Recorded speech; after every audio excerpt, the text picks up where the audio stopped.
All right, what's going on, Noodles? All right, let's do it. So, just the menu music alone.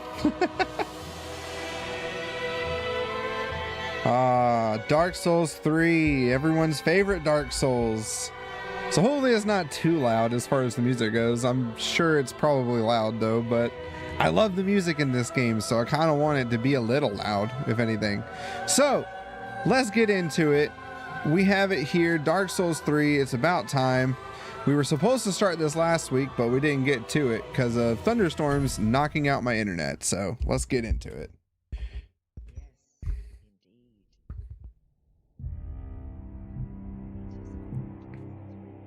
I'm gonna let the video play.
I was trying to see if I had my box over here, because I have, like, I swear I got like the steelbook for this game for PlayStation 4. Holy crap, this game is 10 years old. Wow, this came out in 2016 and it's 10 years old at this point. I feel old. Like, it doesn't feel like this game is 10 years old. And Bloodborne is 11 because Bloodborne came out in 2015. God, it just seems like such a long time away. I met my wife in 2015, so that's crazy. All late 2014, something like that. We got together in 2015 though, so that's fun. Okay, so this one we're gonna call spicy ravioli. Ravioli. Spicy ravioli. And then once again, we are going, let's keep it young. We are going the Pyromancer route. And we are going to do the young white branch just because I liked using that. I don't really need any fireballs in the beginning here because I know where we can get some. And that way we can get some Titanite chunks and stuff from Pickle P and all that jazz. Now this one, I played this one a lot. I love this game. So getting back into it, especially for PC, has been kind of fun for me. Appearance wise, that's my mage I made. That's one Firemancer that I made, Lydia Fireseed, but we're not gonna play her. We're gonna, you know what, let's go with his face. He's also a Dex character of mine, but I'll probably end up playing him more as this person. So spicy ravioli, there we go. Final creation, everything else is good, quick and easy. I'm not going to spend too long on the character creator. We don't need to make abominations and all that jazz. Oh yes, Dark Souls 3. I can't believe this game, like I said, 10 years old. That's crazy to me. So today we're going to play Dark Souls 3 though. Tomorrow we'll be back with Dark Souls 1 or remastered. And then Thursday we'll be back with Dark Souls 3 again to continue, because this is kind of making up because of the fact that we didn't get to play last week. So since we had a big old lightning storm over my area and it knocked out the internet and everything else for a while. So I did not feel comfortable trying to stream with the internet being the way it was, which kind of sucks. I wanted to strike while the iron is hot, and we had a lot of people watching us. So kind of the same rules we're doing for Dark Souls 1. We are going to be using axes, and we are going to be, because I'm going to try and stick it kind of as close to the regular class as I can. But the main thing is that we'll be using primarily pyromancies and then an axe as our backup weapon. So that's kind of the goal, right? If I can stick with the goal, then we'll try to do that. Now, I am not a professional. There is a crystal lizard we can get up here, but not just a regular crystal lizard. It's a big one. I'm not a professional. I don't think I'm good enough, especially at the beginning, to get that thing without dying. So I'm not going to worry about that off the bat. We'll come back after I've gotten a few levels and I feel a little more comfortable with it. And there's nothing wrong with that. If you're trying to speed run or whatever, you know, you do what you're going to do. That's fine. But I'm not speedrunning this game. We're just having some fun. I'll showcase it if anything, and we're just having a good old playthrough. That's what we're doing. Woo! I know your tricks. I know who you are. I actually have a Pyromancer that I'm playing as well. Actually, no, I've been playing my mage. I made a Pyromancer, but I haven't started playing as him yet. Her. Because that's Lydia that I made to play as. Because I wanted to get a little feel for it as far as pyromancies go in this version of the game. But as far as like Dark Souls 3 goes, Dark Souls 1 though, I'm excited for our pyromancy play on there. We're actually doing quite all right, I think. We got to go for the gargoyles next. All right, this part is not too crazy. The beginning part is usually fairly easy. I say that and then I'll get murdered. Funny enough, I actually like the hand axe in this one. So we could probably use the hand axe for a while until I go get the Millwood axe or whatever from the DLC. So if I remember the exact route, which I don't, I have to look it up and see exactly where to go to get that. That axe can carry you throughout the entirety of the game if you don't mind doing a suicide run. But to be honest, the hand axe itself is actually really top notch in this one. Does really good damage. It doesn't have the idleness after you swing like most battle axes and stuff do. So all in all, it's actually a really good weapon. If you want to continue just using it throughout your whole playthrough, you totally could. No upgrading needed. But if you're like me, you don't like to use the starting weapons all the time, so we want to kind of zhuzh it up.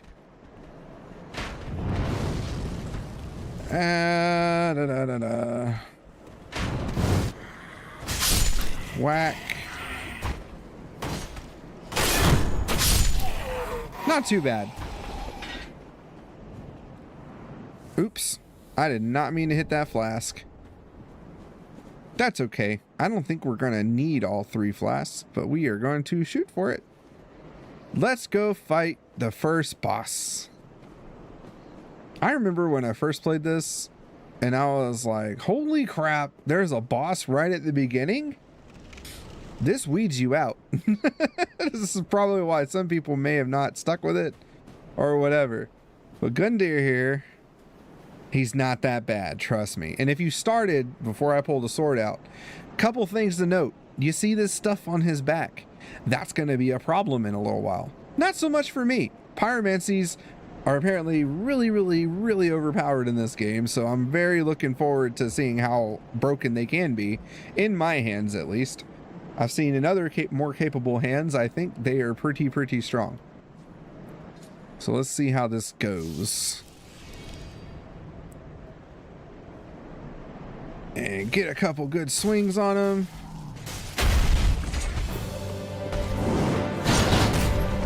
And you can totally parry this boss. I am not so good on parrying. And staying away from his hitbox. Or him hitting my hitbox, I should say. I'm not very good at. See? Come on. And here comes the baby boy. Now, with pyromancies, it's not too bad. I just gotta time it right. Woo! Alright, I want to get that heal in.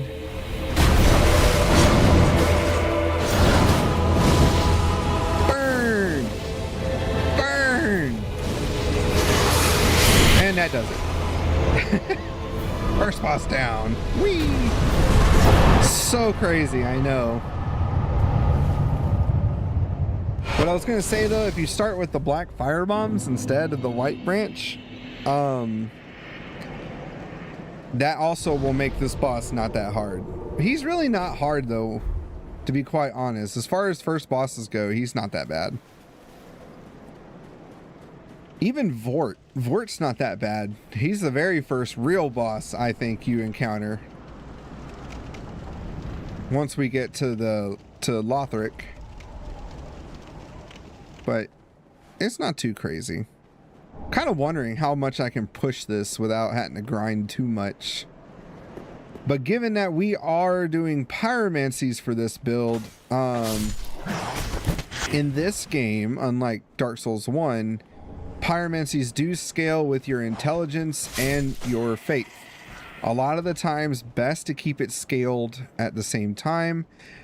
Don't know. I think Dark Souls 2 or maybe this one, where you scale with your intelligence and faith, and then it'll scale with the lowest of them. If you have something that's unbalanced, I think it scales whichever one you have is lower, but I'm not entirely sure. What's up, Hager? I was wondering if you'd show up. Nice to see you.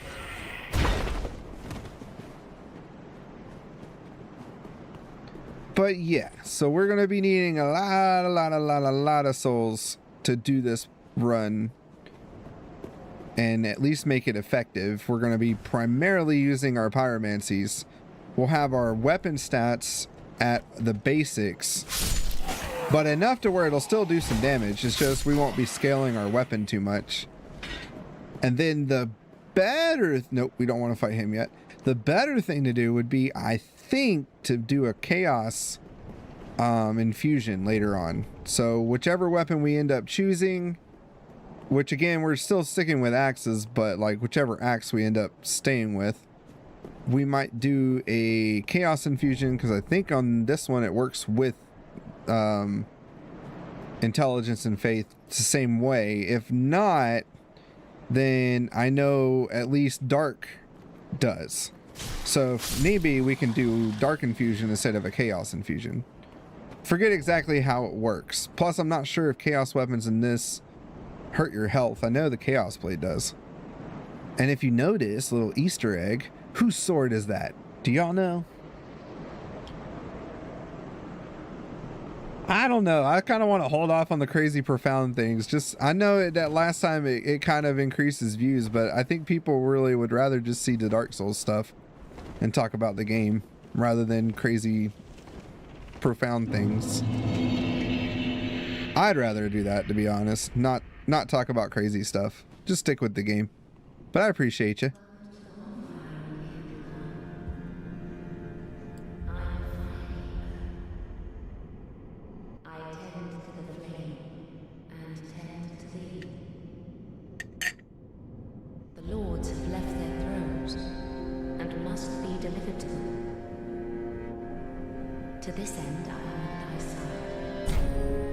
So our Firekeeper here, she helps to level us up.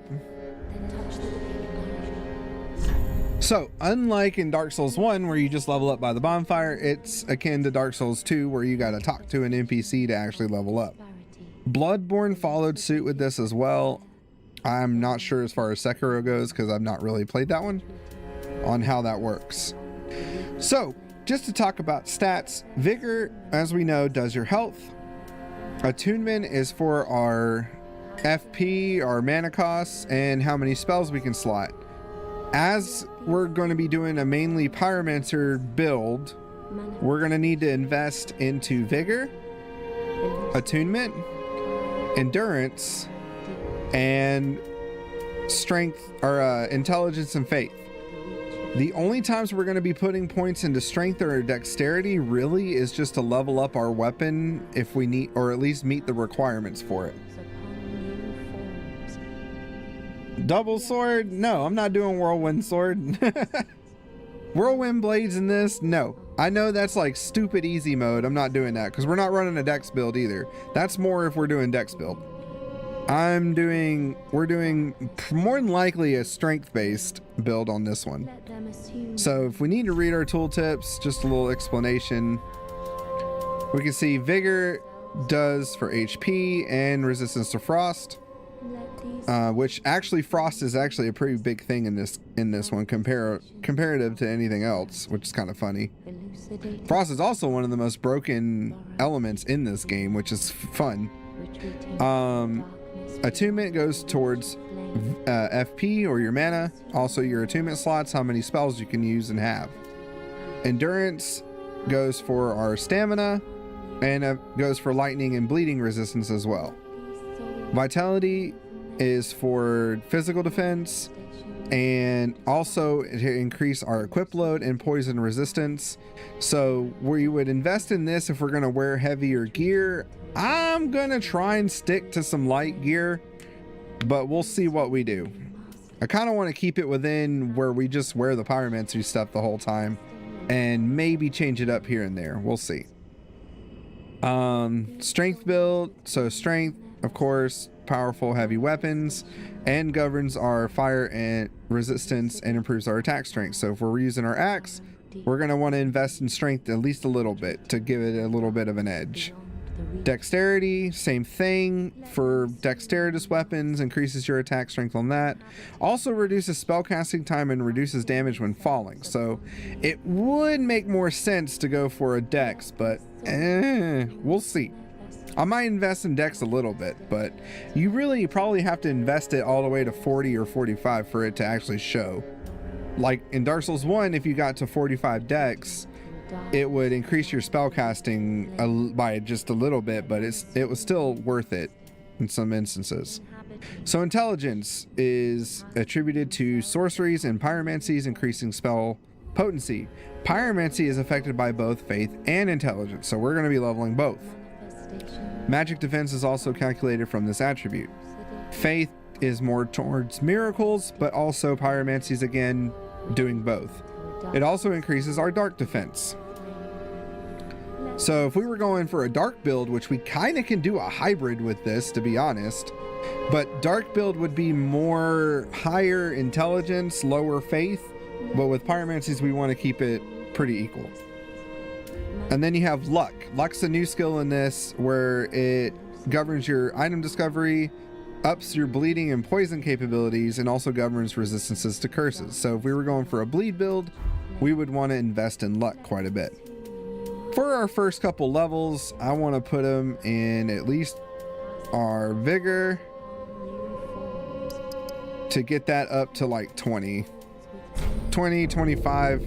Heck, we can even bump it all the way to 30. The more health we have, the more we'll be able to do. Attunement and spells right now is not that important at the moment. A pleasure to make thine acquaintance, Ashen One. Hello, lady. I'm but a humble handmaid of the shrine. Whether I've lots of little Whoops. things to ease the burden of a weary traveler.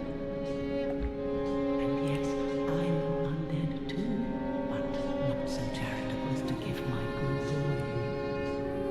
Ashen One, fetch a soul, as is thy wont. So she is our lady to buy and sell things from for the most part.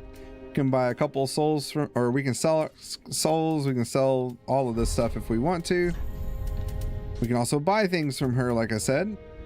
So if you need anything that you didn't get earlier, also you can come here and get your white soapstone. So a couple of things. You can get a couple weapons there too. And as you pick up ashes as you play, you give them to her, and her store will increase. And look, it's Andre from Dark Souls 1.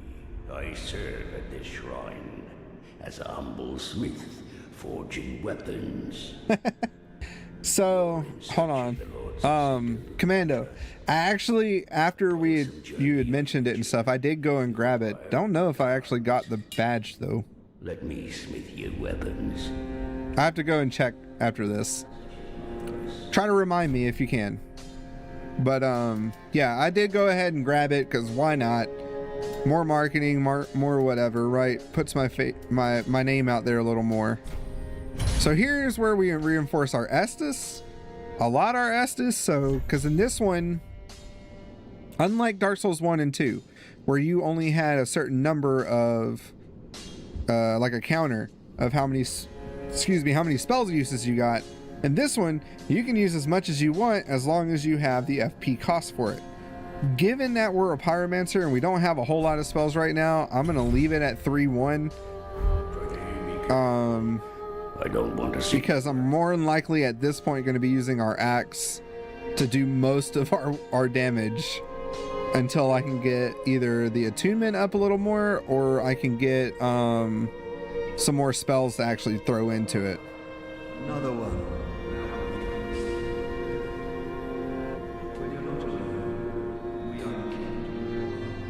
He's our crestfallen, kind of.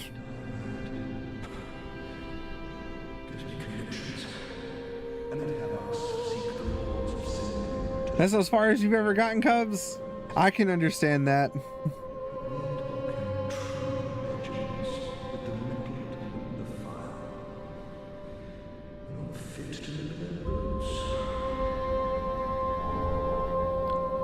Yay, we got an emoji. So you can get gestures, of course, from NPCs as you talk to them. To seek the lords of Cinder and return them to their moldering thrones. We're talking true legends, those who link the fire. We're not fit to lick their boots. What a city. Okay, same thing.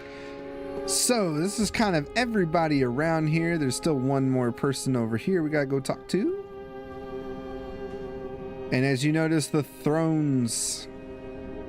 Hello, Lilith. All that unkindled, and a seeker. It hates you? I am but little Look not in the movement as I say. I linked the fire longer, and the Lord of Cinder. If substantiation be thy want, set thine eyes upon my charmed cause. This sad cadaver, no need to be coy. Have a closer look. Knowest thou of our purpose? 5 thrones will take 5 lords as kindling for the linking of the fire. The fast fading flame must be licked preserve this world. A reenactment of the first linking of the fire. So it is, I became a lord of Cinder. I may be but small, but I will die a colossus. Yeah, Ludlith is cool. Star of Okay. Ludlith is cool. He's going to be our guy for boss weapons. So once we get the transpondent kennel thing or whatever, we will come to him and make boss weapons.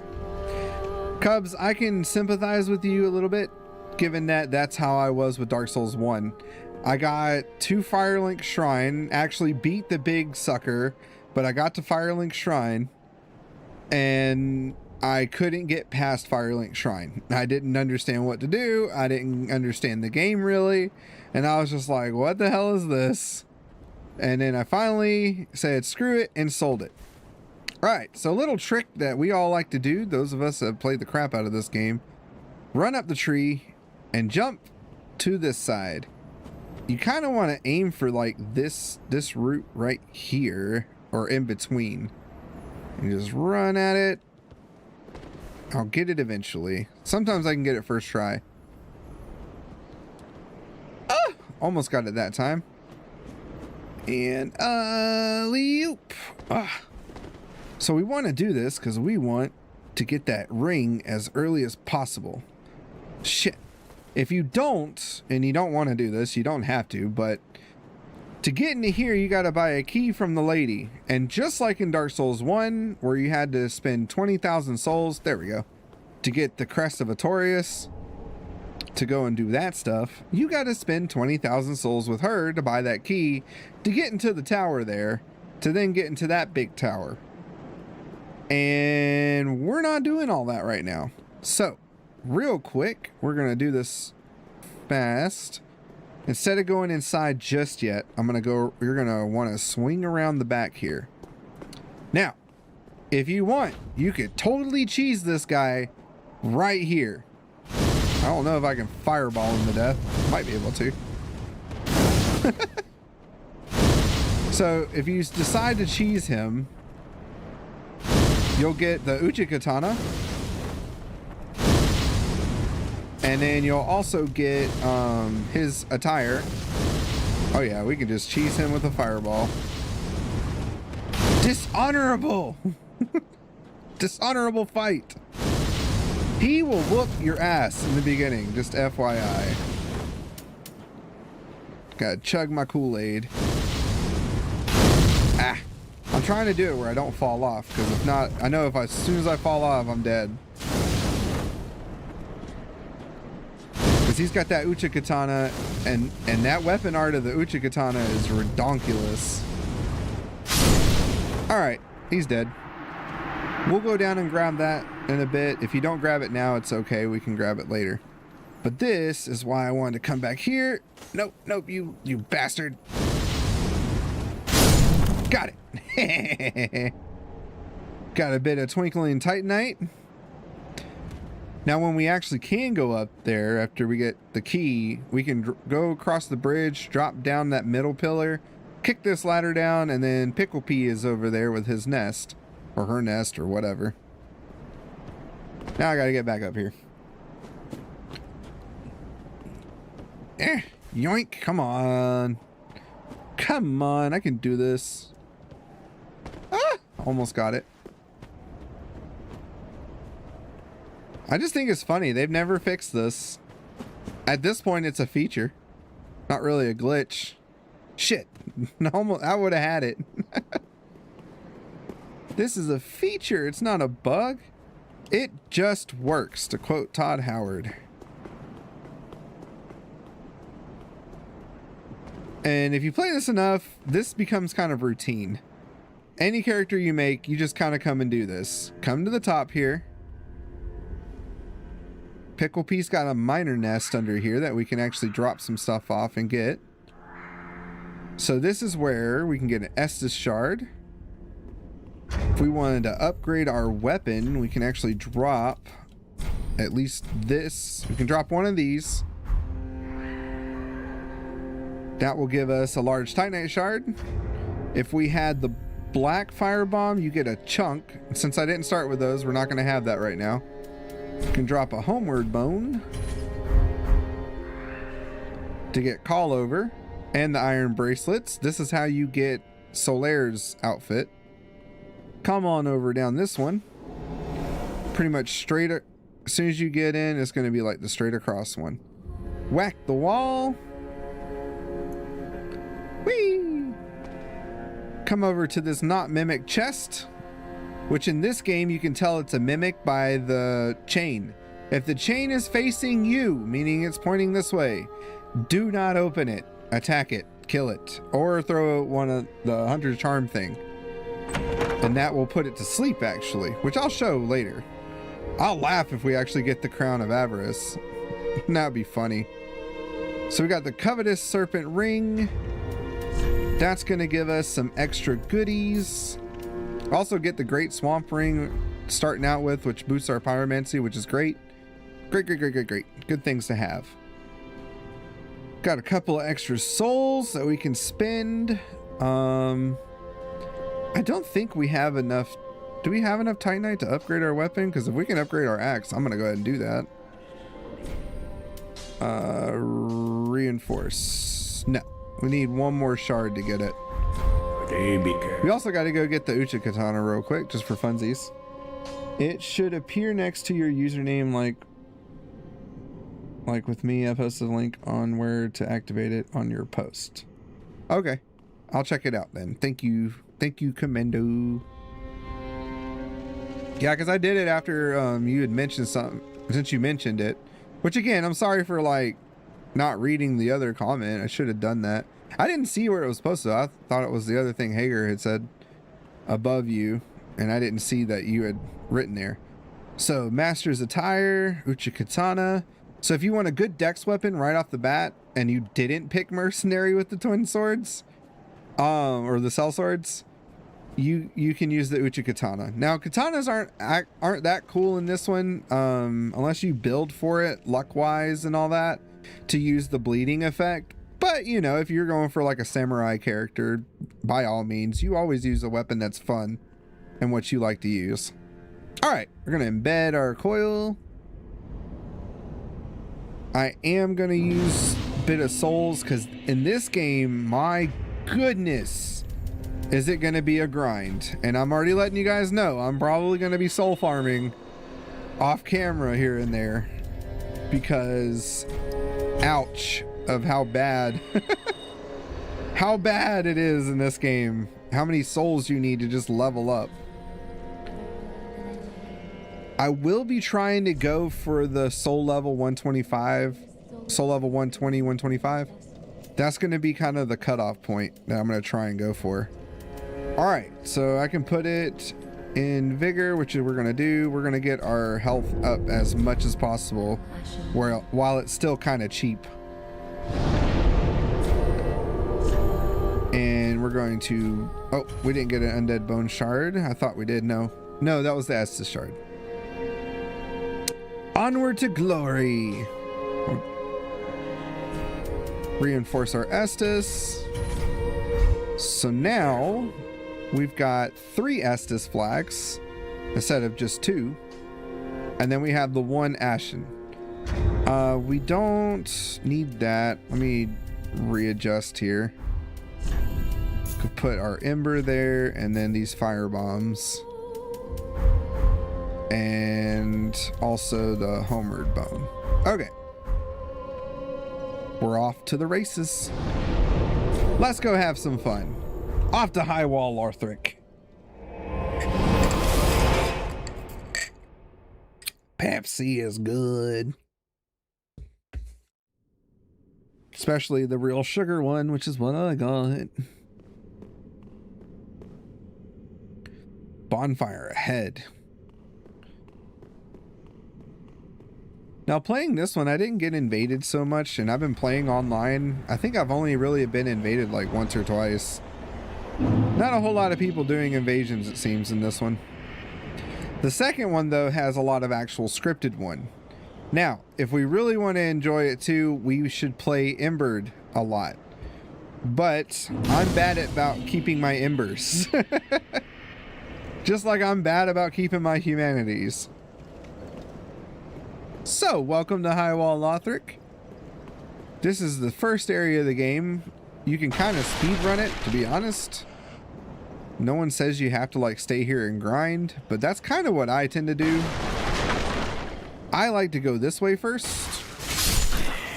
And that is because I like to go and get some stuff. I'm going to turn the volume down just a tad, because in my ears it kind of hurts. So no and no. I'll keep all that on off, and because I like to target, and we got to learn to free aim a little bit with this. Just like if you use spells, it's good to free aim. So let's bring it down a notch. That should be fine. Hi, doggy. Did I mention I hate dogs in this game? I hate them. I hate them so much. Oh boy. Come on, big boy. You and your delayed attacks never get tiresome.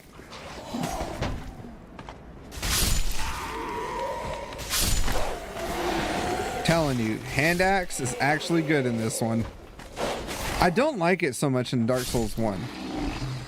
But Dark Souls 3 it's alright. Hi-ya! Damn it.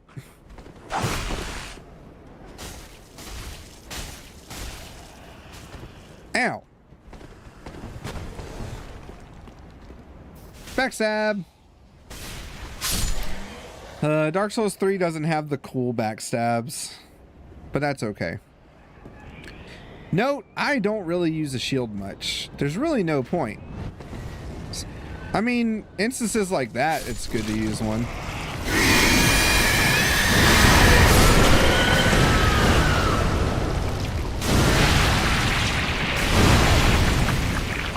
Telling you, pyromancies against the Pus of Man, which is what those things are called, easy kill. Easy kill. And now we have a Titanite shard, and we got a longbow, which we are going to get our strength and stuff to be able to use that bow, because using a bow in this game is still good. You want to have at least some kind of ranged option like that. It helps a lot. I think that's everything up here. That's pretty much it. There's no other reason to come over here. Oh, so as I got the Pus of Man to transform, if you kill him while he's still like a hollow person, he won't drop the Titanite shard and all that stuff. So you have to let him transform. So if you're having trouble fighting Pus of Man and you don't cheapo it like I just did, you can also use fire bombs, which will lend you an easy victory. As long as you set it on fire, it'll stagger. And then your hitbox is stupid sometimes. What was I gonna say? You can fight them one-on-one. They're not that bad. They're just all over the place. So just keep that in mind if and when you fight them. But they're not too bad. There's 2 of them in this level, and they both drop shards, and you're going to want those shards for leveling up your weapon. So might as well get used to it and figure it out. These guys, I come over and attack because why not? Free levels.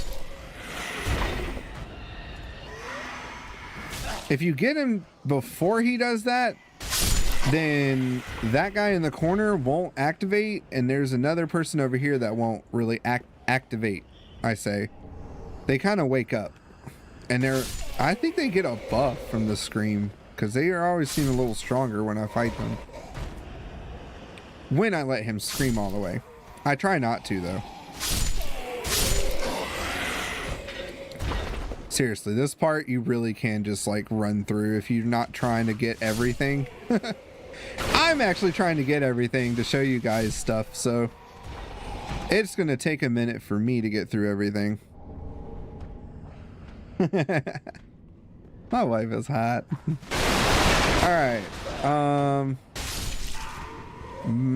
Died. And you can't get the things here. I wish you could. You can tease him though. Don't go down the ladder yet. Just FYI. You're gonna want to come over here first. So we're gonna get a caster's best friend. So get this guy before he finishes his scream, or else all these guys are gonna go psycho. Be careful coming up here. This is a part where using a shield might actually be helpful. Only because they do that, he will sneak up and get you. Binoculars! Spellcaster's best friend. So if we were casting spells like that, and it would work. I don't know how well they actually work as a pyromancer. I've never really used them for pyromancies. When I use pyromancies. Again, Dark Souls 1, you don't have to scale anything, and pyromancies go with pretty much every build. Doing a strength build? Do some pyromancies. You're doing a dex build? Even better, do some pyromancies. You'll at least have fast casting if you're working with dex. And it works the same in here. Dexterity is just the better skill to, or the better stat to load up on when you're a spellcaster of some sorts. But don't let anyone tell you otherwise. If you want to do a strength build and do dex or do spellcasting as a strength person, go for it. Problem with our generation today is just there's too many people trying to min-max damn near everything. And people have forgot how to just have fun and make builds that are just entertaining. Especially entertaining for themselves. Alright. We're gonna run through here because screw that dragon. Loser. Bye. And that's an easy bunch of souls for you too if you need a soul farm. Couple of Titanite shards. Let's see if I can grab this stuff without dying. Claymore, soul, shard. Don't do this if you don't have a lot of health, because he will kill your ass in one go. I did it. All right. Well, I thought I could do it. Did I? Don't think I picked them up yet. No, they're over here in the next building. Okay, remember what I said. Where's the chain pointing, fellers? It's pointing at you, which means don't be a fool. You also, if you watch really closely, hold on. Because not a lot of people know this, it seems, even though this game has been out for 10 years. If you watch close, you can see it breathe. So you can see it open its mouth like a clam. So just keep that in mind, fellers. Don't be stupid and don't open the mimic and then die. Now, if you want to fight it, you know. But honestly, that thing is about to have our next weapon. It has a deep axe in there which does dark damage. And dark damage is really overpowered in this game. Okay, I love it when I'm attacking the ground. Let's see if I can not get killed by that knight right now, because that knight is stupid strong. And I'm not in the mood to fight it at the moment.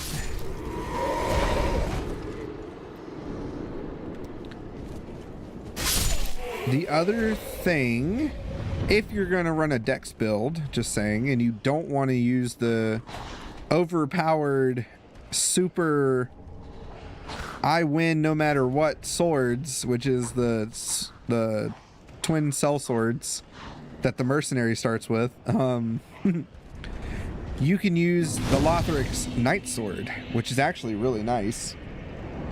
And I'm using that on my current playthrough on my Steam Deck, where I'm playing a paladin, but he's just using straight swords and a shield, and then of course the miracle So I'm kind of going for like a holy warrior kind of theme for that character. We got a lot of Titanite shards, so we're going to be able to level up either... I don't know if I want to stick with the hand axe, even though I love it. It's still a pretty good weapon. Solid choice. Solid choice, fellers, for wood chopping and demon slaying alike. But kind of want to use the deep axe because I just like battle axes. All right. Don't get trapped by these guys. Hitbox. Hitbox. Haha. Throwing knives. Did I haven't picked them up yet, have I? No, not yet. Where the hell do you pick those things up? I forget. Let's heal up before we go down, because that's gonna suck buttholes if we go down and we get massacred. These things explode, right? Yeah, they do. Boom, boy. What do you expect? All right, we don't have the key for that yet, so we can't go there. Yeah. Shit. Wrong way. Yeah. Blow it up before he does. Ow. I try not to lock on so much because it gets me in trouble more than it helps me. But maybe not so in this one. This game you actually do fight them. It's not as clunky like Dark Souls 2 where you go to attack and it doesn't work right. And then we got to get our key for our boy Greirat. Got to get Greirat out of jail, man. Free Greirat 2026. Greirat's a beast, and I gotta make sure I don't kill him this time. I accidentally killed him in my Dark Soul, or in my Paladin Holy Knight playthrough that I'm doing, sadly. And then I did it, and then I screwed up on my mage that I made because I wanted to do a magic playthrough too. So I've been juggling like a couple playthroughs, but I've since stopped because I'm gonna focus on it on stream with you guys. So I want to make sure I got all this for y'all. But did I pick them up yet? No, still not yet. Okay, that's fine. Trying to get my Lloyd's talismans or hunter's charms for the Bloodborne people. But yeah, I managed to I accidentally gave Loretta's bone to Pickle Pea. And I didn't get a good item for it in return, at least, so that made me sad. And then I was like, oh crap, I forgot to give that to him. Oops. So I locked myself out of Greirat's quest, technically. Remember, let him transform. This one's gonna transform. He's gonna pre. Oh, he's gonna pre hard. And if you're a pyromancer like me, woo! We can kill him in one go. There's another Titanite shard. That shit's loud in my ears. I hope it's not too loud for you guys. If it is, let me know so I can turn it down. Alright, and yeah. Now the cool thing with the lizards in this game, you don't have to go and pick them up. You kill them and then it automatically gives you the freaking item, which is wonderful, given that sometimes they would off themselves disappear and you couldn't do anything about it. So yeah, I kind of like that in this one, that they do that instead. Ow. Why are you so naughty? Ow. Whoa. My ninja rolls. Hiya! And then we're gonna come over here. And this is where you can get black fire bombs if you did not start with them in the beginning. That way we can go to Pickle Pea in a little while and get ourselves a Titanite chunk, which will get our weapon, once we get it that far, up pretty high. Kill Lantern Dude per the usual. Don't let Lantern Dude live. Yay, there's the Undead Hunter charms. So that's what they're called in this one. Thought it was Lloyd's Talismans. Or is that in Bloodborne? And I'm just getting it mixed up. Ha! You try to backstab me? No, sir. I'm onto your games. I think Liar ahead, there might have been someone that said there was a wall there. There is not. There is no wall there. Let's see if we can beat him in one go. Sometimes I can. Woo!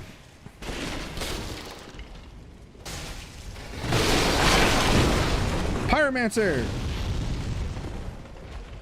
Oh, my thigh is really itchy right now. Ow.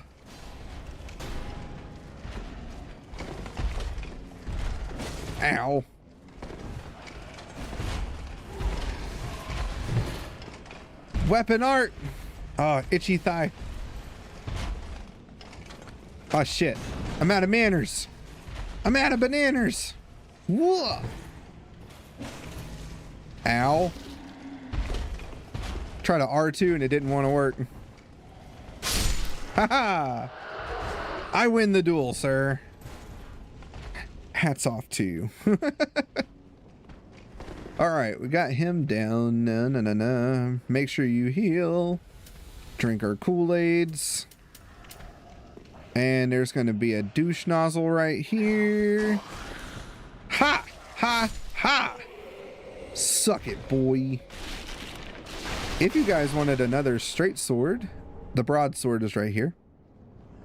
Good sword to go for in case you guys needed one. Honestly, best swords in this game are the long sword. The broadsword is actually really good too. And the Lothric Knight Sword. Those are like the best long swords in this game. Alright, so we can go down here. Which is actually what we're gonna do, yeah. This is not a mimic. This is a good boy. The Astora Straight Sword, which is also an okay weapon. The Sunlight Straight Sword is what you're really wanting, especially for faith build people. Oh my gosh, that thing is good. I don't like using it that much. I have the Lothric Knight Sword with a sharp infusion for my knight, since he's running Dex. And that thing is just ridiculous. I love that weapon so much. Let's see if I can bomb you. Bye. Bye. I don't think I can throw it that far. Ah, I could. Dang it. Ah, dang it.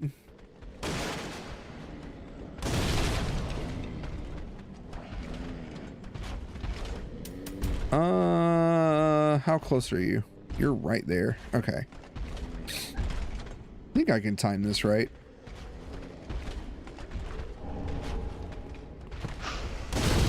Nice try, loser.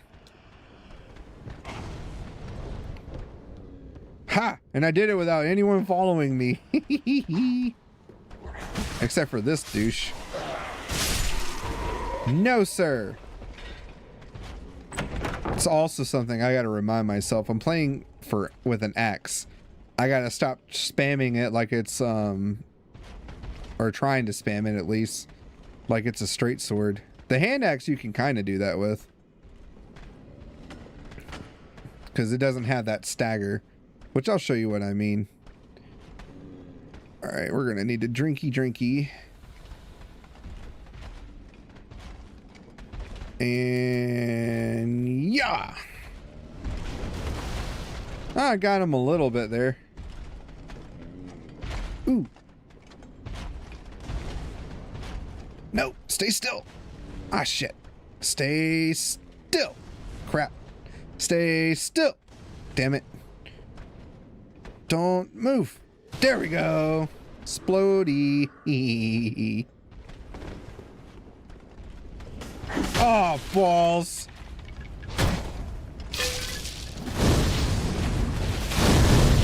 Burn him. Oh, gosh. Okay, I thought the guy that we blew up in there was this guy. It was not that guy. That was close, and now I have like no health, and I can't use an ember because, you know, we're already embered, so can't use that. You're gonna have to be really careful here. Careful is not something I'm good at in these games, not always at least. Well, we're gonna go back to Andre and upgrade so much stuff. Burn! Burn! And burn! Yay! Now there's a dog. A dog! Alright, can't remember if I'd get him in one shot or not. Huh? There's not an illusion ahead. Don't listen to the lies. The lies of the media and the government and everybody. The Dark Souls government lies. Alright, that is pretty much all of this area for now. So, we're gonna go back to the shrine. Homeward bone to the shrine.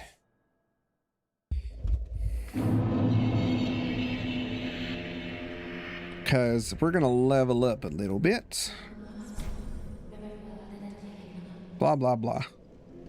Blah, blah, blah. What's your offer? We're gonna get our vigor up to 20. Or at least try to. Give Andre the shard, because that's going to increase our Estus. Be careful. Thank you, Andre, you sweetie pie. And then, no, I don't have anything for her yet. We didn't pick up a bone shard, did we? No, I didn't think so. All right, so now what we're gonna do is go back to the tower bonfire, or the high wall one, whatever. Go back to the mimic, grab the deep axe, and we're gonna test some things. I always worry with getting the deep axe and using it because it always seems like it's one of those new player traps. Because honestly, this axe so far has been great, so. But I do know the deep axe technically does more damage in a sense. I'm avoiding that knight for right now. And again, if you need souls, honestly, just come over here. Let the dragon breathe fire on all those dudes, and then bam, free souls. My gosh, if we get the symbol of avarice, that would be so funny. Hi, fellers. And boom. Free souls. I think it's like 500 guaranteed or something like that, a thing. All right, so 2 ways to get this. Fight him or use an undead hunter charm, like so. I don't know the mechanics behind this, but it makes them sleep. And then we can get whatever item is inside. Ah, we didn't get the avarice, but that's okay. The avarice, for those that don't know, just being the mimic helmet that increases item discovery and increases your soul gain from other things. So to give you an idea, if you have the serpent ring with the avarice helmet on, and you pick up the shield of want from the demon runes area, that can give you like, I think it's like 90 something % more souls. So you really get overpowered doing that. Pretty decent. All right, so we're gonna test this here on this guy. because I want to see how much damage this does. 93. Oh yeah, pretty good. So two-handing, I want to see what one swipe does. 49. Okay.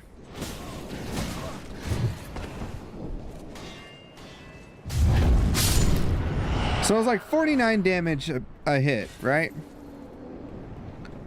And that's with the hand axe unupgraded.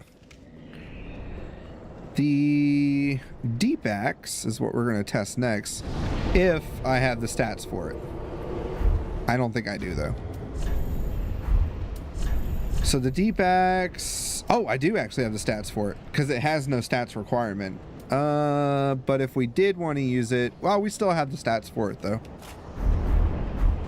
So the deep axe does dark damage, but it's flat rate. So in this game, you know, fire axes and anything with that kind of elemental damage, it's just going to do that damage. So to also show what I mean, so R1, right? It's pretty much like a straight sword, the hand axe. If we use the battle axe, which is what this is, it's a deep battle axe, right? Yeah, deep battle axe. You see, you kind of got a little bit of a delay when trying to go for it. And I think it uses way more stamina. So it's that one. Yeah, like a tad bit more. When we two-hand it, it's still not as bad.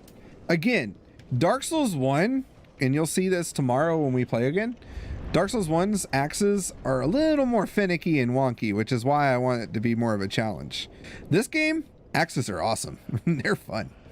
All right, so let's see two-handed how much damage this thing does when we fight the knight.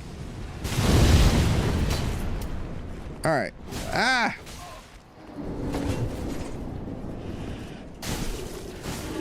$67.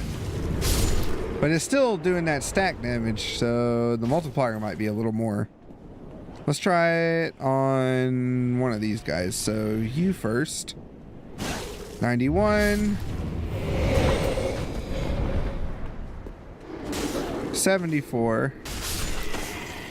So the battle axe showing a little bit more damage being done. So we'll probably go with the battle axe and keep using that for now. Because that should, well, it doesn't scale per se. But since we're not going to be leveling up strength and dexterity like that, it probably would be the good idea to just use the deep axe, level it up, just as if we were using a raw gem. Since we're not infusing anything right now, or not infusing, buffing with anything. When we get Karthus weapon, maybe, because then we can get fire damage onto the axes that we use, and we can maybe just get a battle axe or something that, or another kind of axe. Like I said, I want to get the Millwood axe. That's like the axe that I want, but we'll see what I end up using as we get to it, because I'm not jumping into that DLC and doing a suicide run yet. I'm gonna wait till we get a little bit more leveled up so I can do it and feel somewhat okay doing it. All right, so we are going to reinforce.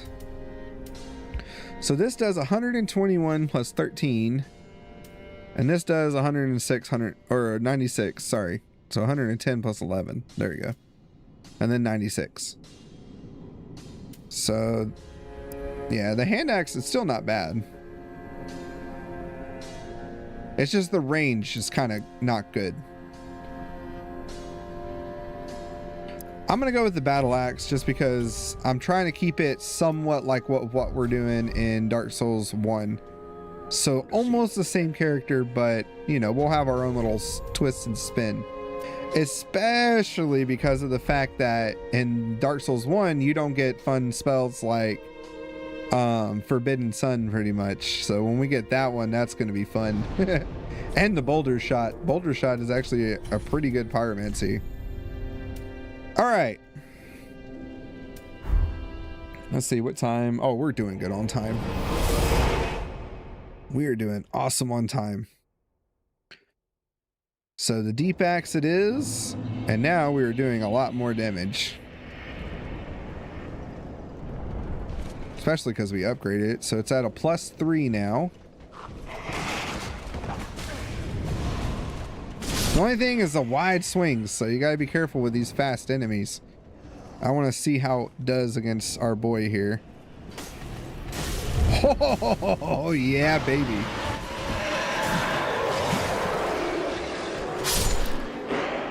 Even with this numbnut over here doing what he was doing. Oh, yes. Oh. Also, I was thinking, if you guys are down for it, for this character when we get to the end, right? And I was thinking of doing the Dark Lord, the Dark Londor guy quest. So, oh cool, got 2 raw gems. Nice. I never get 2 raw gems in the beginning. That's cool.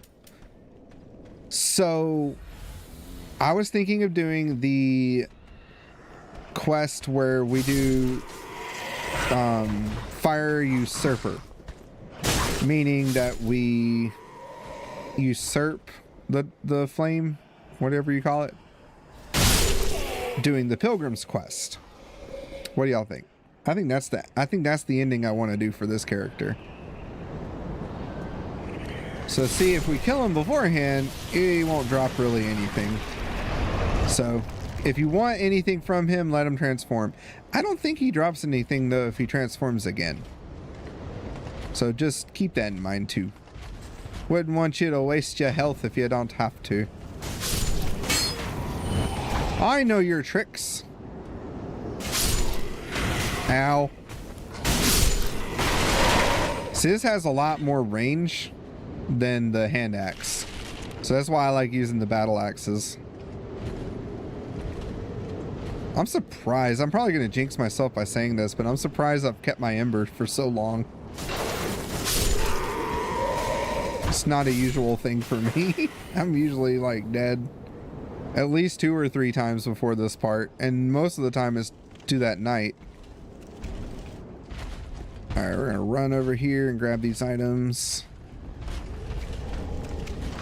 There's the rapier if you guys want a rapier. And rapiers are kind of broken in this one too. Oh, I thought there was an item there. Grab the embers and run away from the big guy. Unless you feel funky, you can fight him. I don't like to fight him this early though. I'm not funky enough.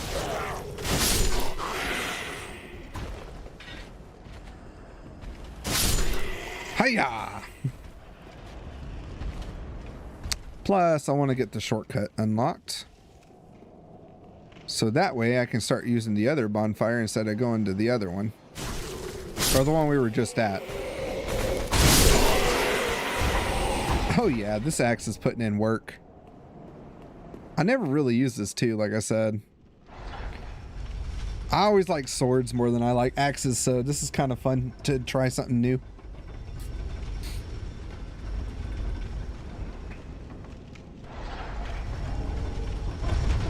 I did not want that to happen, but okay. Unlock that. Pull this lever. I always think it's weird how like it looks more like we smeared oil on our face instead of blood. I don't get that in this one. If anyone can explain to me why they did it this way, unless it's like censorship or something. Because Bloodborne, I think it's actually blood that shows, if I remember right. Because you're covered in it, technically. But in this one, yeah, you don't. You get covered in what looks like oil, not blood. I wonder if there's a mod I could download to maybe enhance the blood saturation or something. All right. Ooh, I wonder if I could cheese him from up here. Hiya! I can. Come here, fool. Aw, he went that way. No, come back. Come back over here. I'm glad they don't heal. I will say, I actually really like the Pyromancer's gear in this game. I changed the boots though, just because I don't like his boots.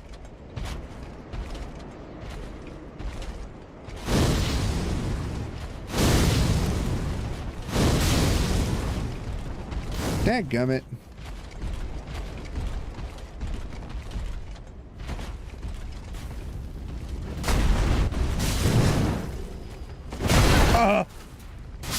You are a dangerous thing. I'm surprised I lived through that. It pays when you put your points in vigor. Quite a lot, to be honest. So instead of going straight down for the knights, we can go over here first. Grab these two guys, because they're going to be a pain in your butt if you don't. Especially when you actually fight the knights. At least they are to me. I love how I narrate these two, just FYI. Oh, also, if you kill the master in the beginning next to the tower, then you can summon him for Vort's fight. So you can actually make him a summonable person. If you do not go and attack him then, he will not become summonable for you. So just a quick little thing for you guys if you wanted a little tidbit of knowledge. Yeah.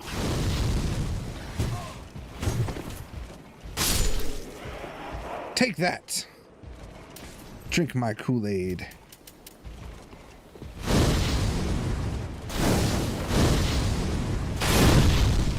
Ooh, I got you on the stagger. Oh, and I hate him too. Ooh, I got a great shield. This guy is the worst. The knight with the spear, the absolute worst. Like these guys we can parry for the most part if we really wanted to. Let's see if I can do it. Well, not when he does that crap. Nope. Don't try to parry those. Ow. Ow. Alright, you're being a butthead. Pain in my ass. Ow! Well, I finally died.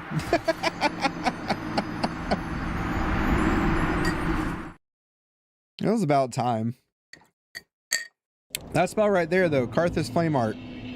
That imbues your weapon with fire. Alright, we don't want to be at this bonfire. We want this one now. Now that we got the shortcut unlocked, we want to go back to the other bonfire. No need to be at this one anymore.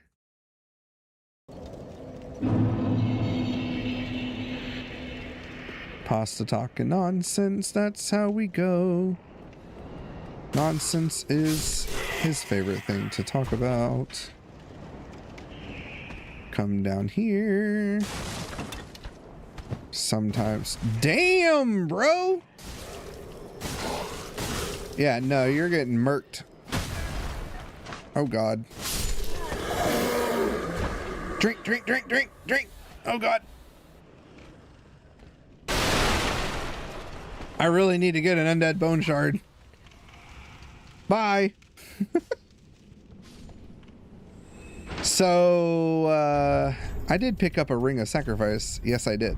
Yeah, we're gonna put that on. Just in case, because as you see, gaining souls in this game, it's such a grind. Especially at the beginning. And especially,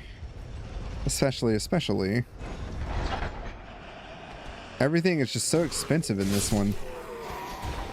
Dark Souls 1? I get souls left and right, no problem. And then I can level up and do whatever. Dark Souls 2, I was getting them off the wazoo. I couldn't believe how much souls we were getting per boss and stuff like that. Especially for some of them. Like the Rot gave a lot, or the Rotten gave a lot of souls. Hiya! Now, the reason I'm also talking earlier about picking a weapon and kind of sticking with it, being a pyromancer, you need your Titanite shards and stuff to level up your flame. So you can't actually use... Ow.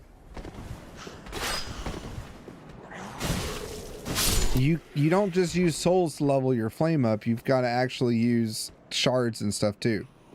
So we got to be careful about leveling up too many weapons and trying stuff out.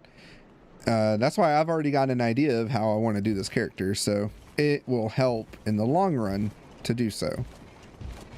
All right, get my souls back. I'm gonna throw some fireballs at you because you rightly pissed me off. Hiya, fool! How do you like me now? Now there is one over there. Ooh, the Lutheran, nice. So there's one knight in blue. There you go. Right over there. That sucker over there. He is mean. He has red eyes. He's gonna be a problem. So I'm gonna kind of try to get some of these. Come here. Oh, crap. Come here.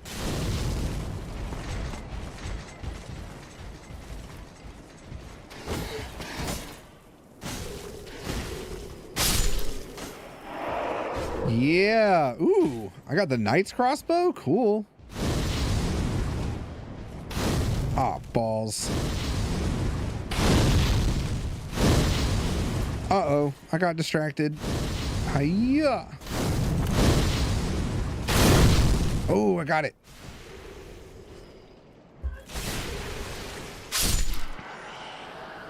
Anytime I can get the riposte on this dude is just an awesome day for me. All right, I don't think we need to use that. I'm gonna go ahead and grab the banner from her, so in case things do go sideways. One, we'll lose our ring of sacrifice because I'm gonna keep that on for now. But then we can just go straight to Vort and then move on to the Undead Burg area. Well, Undead Settlement, not Undead Burg.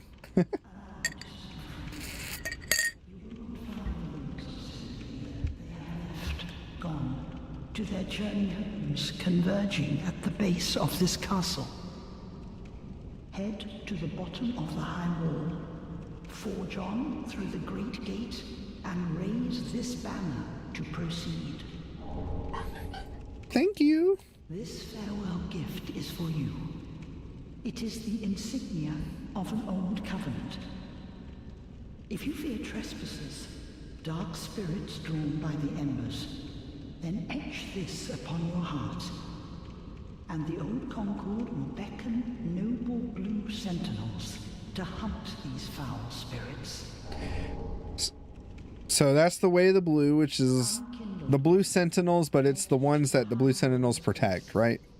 Go through the great gate and raise this banner to proceed. But beware, the dog keeps a close eye on things. The dog is someone. Of the Boreal Valley.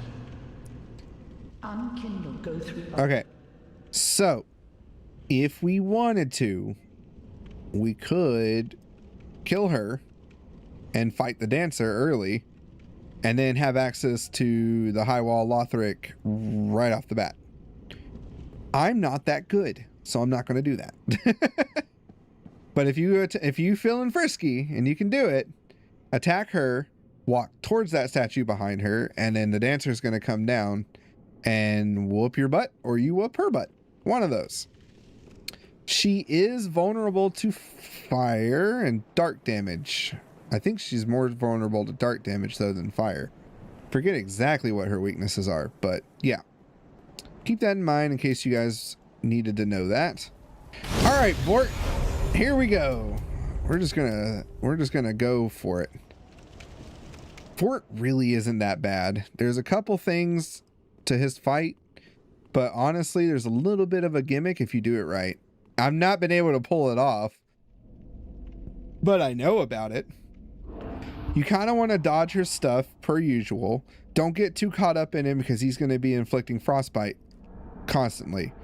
But when he's getting ready to do his breath, he's going to move his head over, run over to his head, and do a strong attack on it. And that's going to stagger him. And then you can do a riposte on him. It usually helps. Oh boy.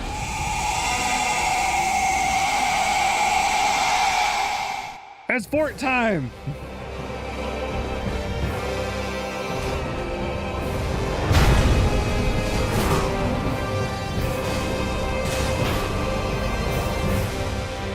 Woo. See? That frostbite, it's something else.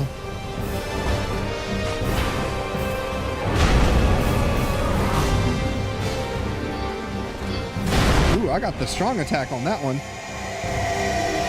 Ah, crap. Yeah, try to dodge that. Here he goes. Ah, crap. I didn't get it on his head because I'm locked on like a dummy. I'm telling you though, easy fight. I kind of feel cheated. I feel cheated. I feel like I cheated you guys too on a cool fight. I'm sorry. Vort really isn't that bad. He's cool though.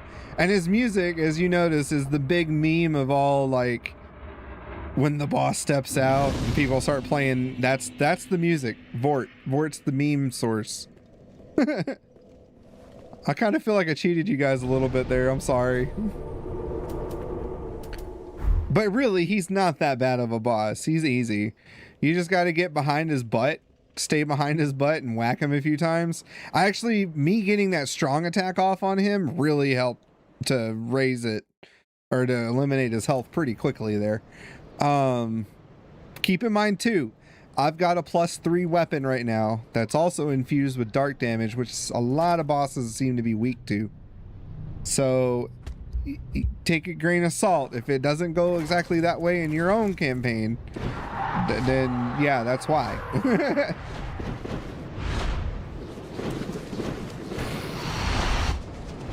Plus, I didn't use any of my pyromancies on him either. I should have done that. Throw my fireballs and whatnot. It's okay. I'll do that for the next boss that we gotta go up against. I'll do that for the tree, or at least try to. The tree is a gimmick boss, so that might not be apt. Might have to do it for the boss after the tree.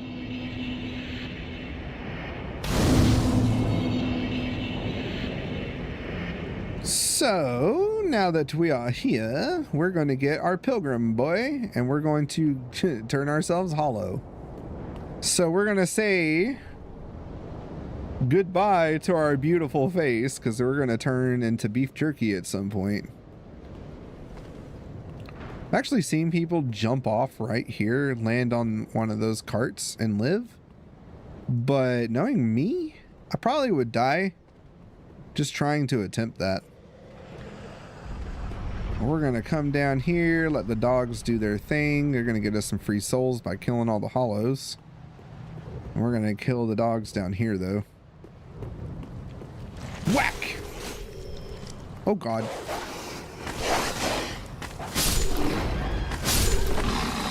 I thought I got him in time, but no. And then I'm trying to think, what do I want to use the free levels for? Grant me death. Undo my shackles.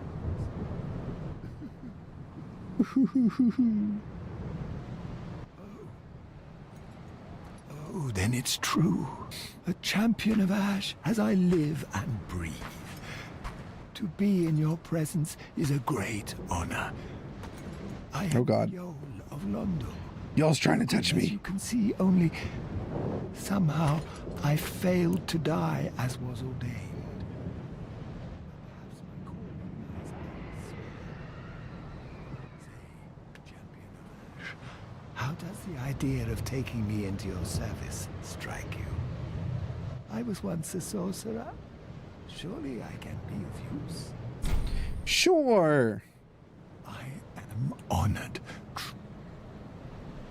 I should be dead, yet you have granted me purpose anew. I, Yoel of Londor, do solemnly swear myself to you. Thank you, Yoel. So we're going to get free levels from him the more we increase our hollowing. So for every 10 levels that your hollowing increases, which honestly just means you got to die a few times, we'll be able to get levels from him. Now I've got to figure out what I want to use my levels on, because I could use them on my stats for attunement, which probably what I'm going to do, because that's just going to give us 5 free levels without me having to spend souls on it.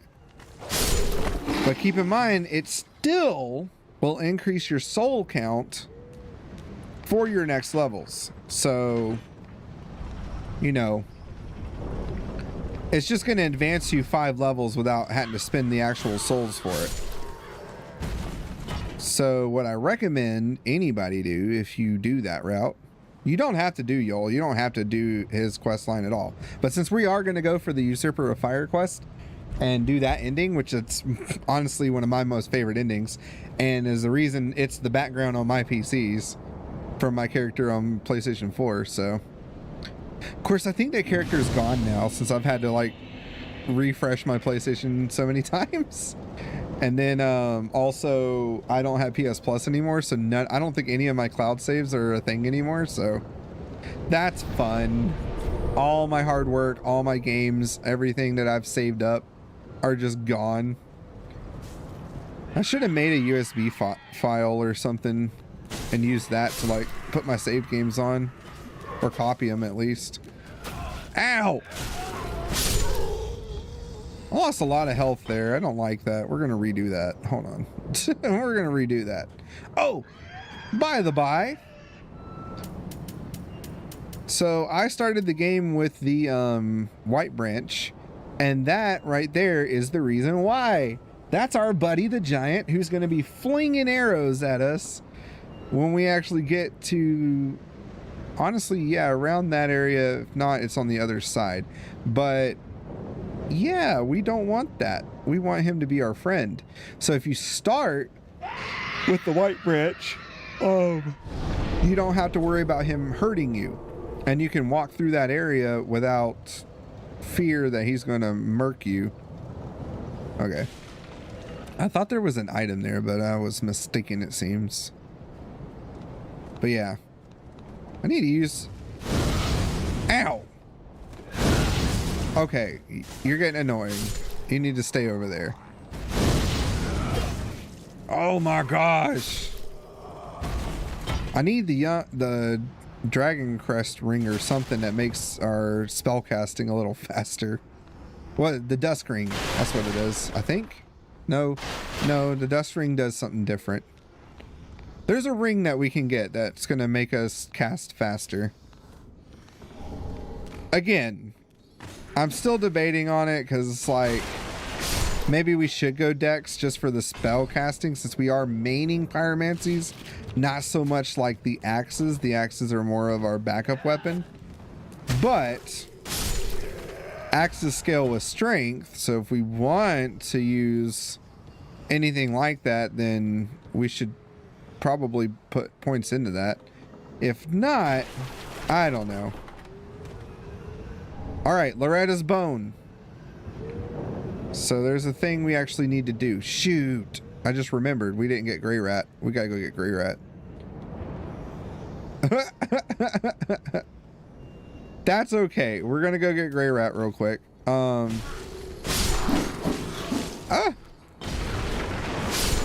me get rid of these guys real fast.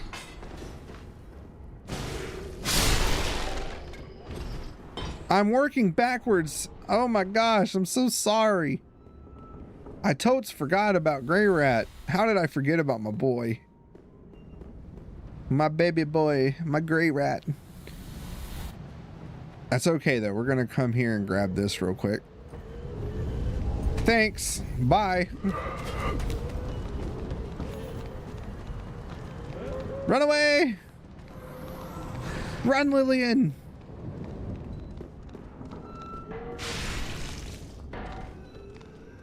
Is this thing alive? No, that one's not alive. Usually the ones that are white like that are alive. Alright. Back to the bonfire. No, we're gonna go get Grey Rat first, and then we'll go to Firelink. Alright, bonfire. Go to Tower on the Wall. Because we got the prison key, and I totally forgot to go and grab his butt. And we want Grey Rat, because he's gonna want old Loretta's bone anyway. Don't care. Don't care. Whee!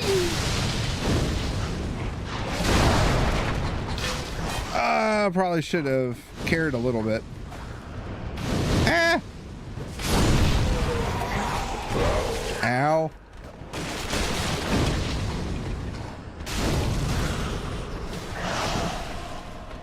Hot dig-a-damn. Aw. Well, there goes my ring of sacrifice. I should have cared a little bit, I guess. I hate having to kill them every time, though. It gets tiring. We lost our Ember, though, but we didn't lose our souls, which is good. Dadgummit. Eat this. And you eat that. Thank you. You can eat this. Ow.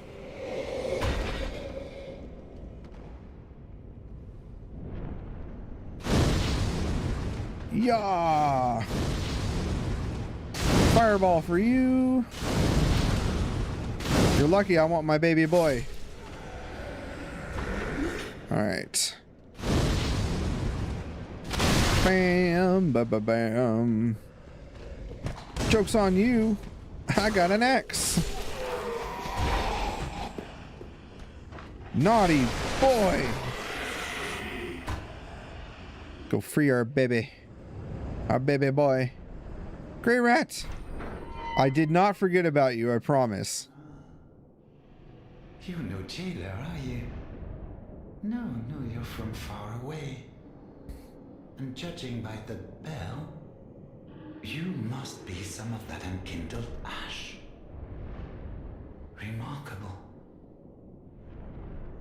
If that's true, then I have a favor to ask. Below the high wall is a musty little town.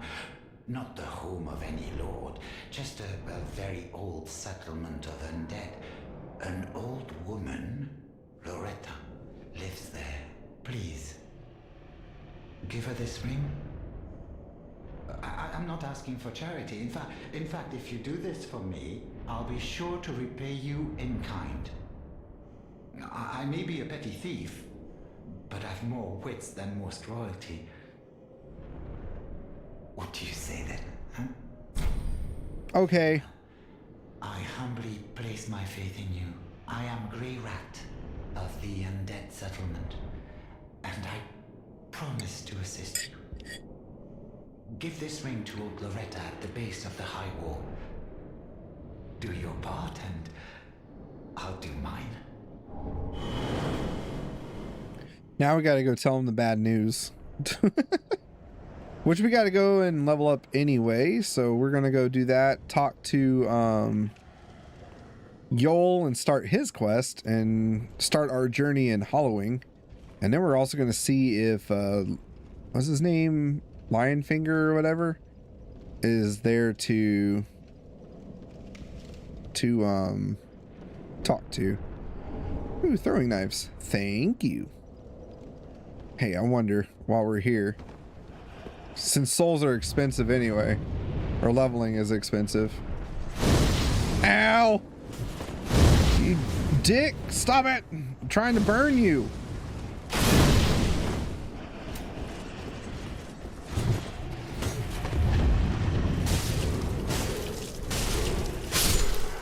Take that, sir.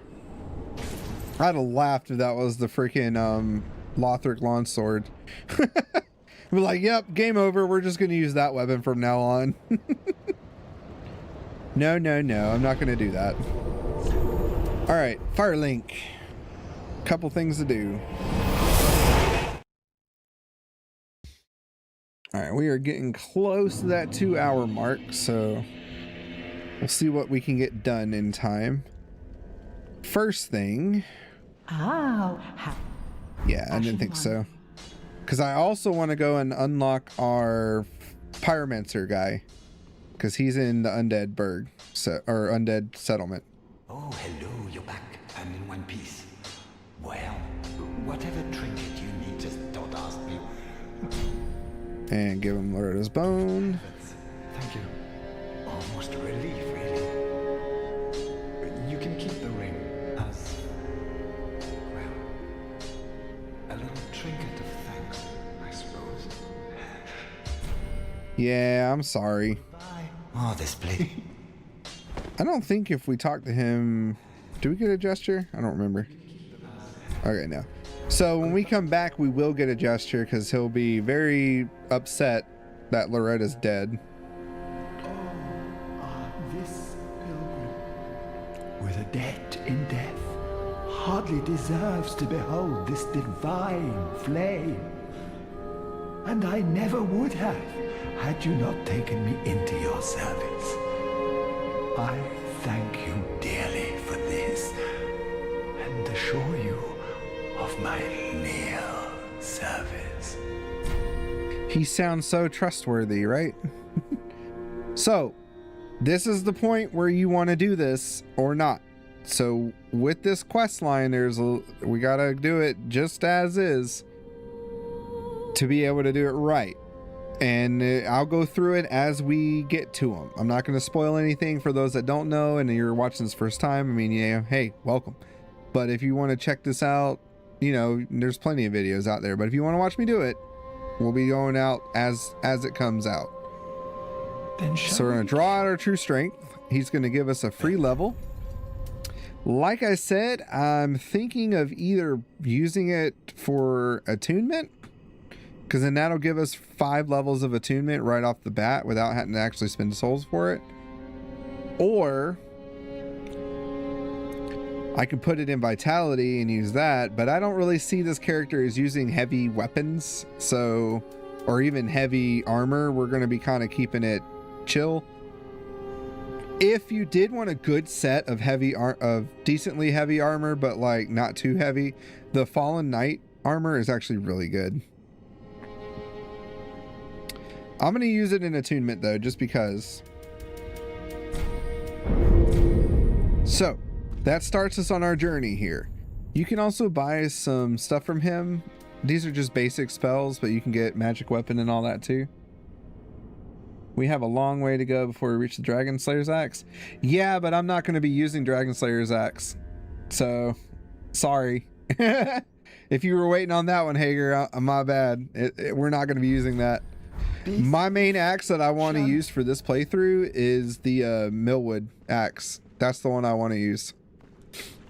But the Dragon Slayer axe is still fun though. But I'm not really wanting to use that one because I know how broken it is.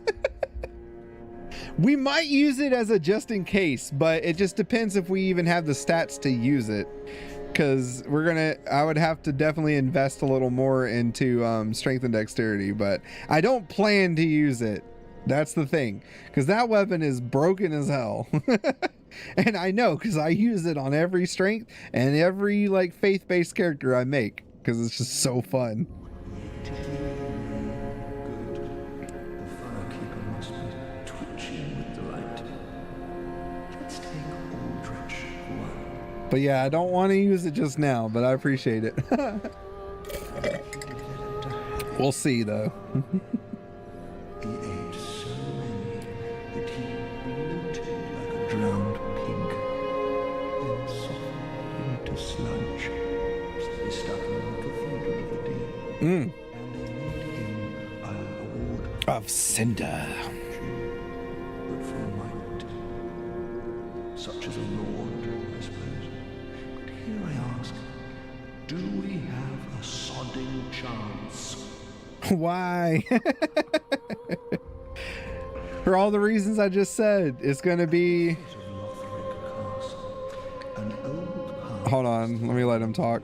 town in the undead settlement. It was used to transport sacrifices to the Cathedral of the Deep. You should see where it leads, if you've the stones for it. Oh, yeah. Like I said, it's just that weapon is so overpowered. And I mean, everybody's seen it. They know. I mean, I could showcase it a little bit, but we'll see. Okay. Like I said, I'm not saying no that I won't upgrade it and stuff. It could be one of those that I stick in the back burner for having it. But logically speaking, you're right. The first time I played the game, I used the dual sword and I never changed it. Yeah. Dude, the twin swords, I didn't even know how broken they actually are. I made a Dex character just to mess around with it because I've done a Dex character before, but I used the katanas and stuff because that's Dark Souls 1. The katanas are like the best Dex weapon other than the Great Scythe for the most part. And I went into this game thinking the same thing, and I was using it fine. The bleed buildup was fine. I kind of did like a balance of luck and dexterity, so but I never kept luck above like 20 or something. I kind of left it at 20 and then got my dexterity up to 60, right, to be a pure dex for the most part. But I always use the katanas. I never use the twins. Now that I know how good the twin sellswords are, and I've actually been kind of getting used to how they work, holy crap, are they broken? And still broken to this day. That's funny. Unkindled, are they? But the lightning axe, the Dragon Slayer axe, ooh, woo. Then these weapons are for you. That thing is beautiful. Use them to pillage embers and briefly heighten your strength for your duty. What else are unkindled ashes good for? So this is Lionfinger. Pillage embers. I actually got to see how his quest goes because I don't remember. I'm gonna have to look it up and see because I don't know if I can do his quest and do Sirius's quest, the Dark Moon Lady, at the same time. I have to look and see because I want to try and grab as many NPC quests for everybody to check out. But yeah, so if I talk to Ludlith again, I think he's gonna tell me about the whatchamacallit, the transpoling kiln now that we're in the undead settlement. He has no feet. He got no legs, Lieutenant Dan. Is. Listen, this might pique thine interest. Before I was a Lord of Cinder, Yeah, here we go. I was a student of transposition, the process of extracting and coalescing the essence of a soul. A forbidden art that once left a foul stain upon Corlin's honor. 'Tis an art that grants powers once thought unattainable. Most transposing kilns were lost with Corland, but this place is a crossing for all manner of cursed objects. If thou happenest upon a transposing kiln, bring it to me. Quick. I will. All right. This might So, how do you convince yourself to change weapons while you're playing? I always play with the first weapon I use, the one I use to reach the end. Well, a lot of it's experimentation. I see weapons, you know, when you're first playing and you pick up these weapons, you're like, ooh, you know, oh, this looks cool. Let me see how this weapon works, you know, and you're like, ah, that looks neat. And then you go to use it and you're like, ah, it's kind of a cool move set, but maybe it's just not for you. You don't like it as much, you know? So you try a different weapon. You go broadsword or something, right? And just start using that. But then you find out they're all kind of the same. The swords are really much the same. You just want to depend on reach. For me, the way I like to play it, it always boils down to roleplay. So I like to roleplay how I do stuff in the game.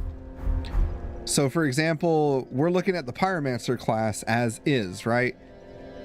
They have an axe. They have this wood shield that we're gonna just use for now, even though I don't really use shields that much. And we have our pyroflame, right? As a knight, we would use straight swords. As if we were playing the warrior, starting out as that, you'd have the shut up. Jeez. Shh. Nobody there, I'm sure of it. If we were playing the warrior, you start off with the battle axe, like I'm having right here. I would try to use more battle axes, but a lot of the times, what I like are the great swords and the ultra great swords. That's my usual go-to weapons because I like them so much. In all Souls games, the first weapon is the last weapon. I mean, if that's what you like to do, that's what you like to do. There are plenty of people that do that. Like I said, there's no reason to really change the hand axe unless you just want certain more strength for it, you know. And we're not scaling in any of the damage stats as far as strength or dexterity goes. I'm gonna get it to a point where we can have to have at least the minimum for the weapon we want to use, and then my damage is going to come from mostly my pyromancies, but also from upgrading the weapon to plus whatever that we can upgrade it to, along with any kind of buffs. If we want to buff it and leave it as is, I might make it a raw weapon, because then it doesn't scale at all. It just pumps all the damage out of the weapon, kind of like the dragon weapons in Dark Souls 1. It just has a flat rate. It doesn't scale with anything. But the hand axe is really good. I just chose to do the deep axe because, oh, it's a +2. I thought it was a +3. I chose to do the deep axe just because it's already pretty strong right off the bat. So, whoopsies, I fell down. But it really just goes into character thought and the way I form the characters in my brain for how I want to play them. If I want to role play it a certain way, like I said, I do like to do that for most of my characters. They'll use certain weapons as I want them to. For example, a lot of the times I like to do is great sword and maybe a straight sword for the faster stuff, right? So I'll try to have both of them equipped. By doing that though, I also have to make sure my equip load is where it needs to be, because if not, then oopsies, I'm gonna have quite a lot of weight to deal with, given that I have a giant sword and then a smaller sword. Those weights add up to whatever armor I'm wearing, right? Because I like to play the wandering adventurer a lot of the times in my video games, especially like Skyrim and stuff like that. Typically, a character for me in Skyrim, just to talk about that one, will be a paladin, or where they use a sword and shield, and in the shield hand, I'll sometimes have, kind of like how I have it here with my fire in my left hand, I'll have light magic or something, you know, a healing spell or something to use there. My paladin builds in this game, I tend to do, whatchamacallit? I tend to do lightning stake for this game in particular, or I'll have in lightning rod or something else. So we are going to go unlock ourselves the covenant real quick. Ow.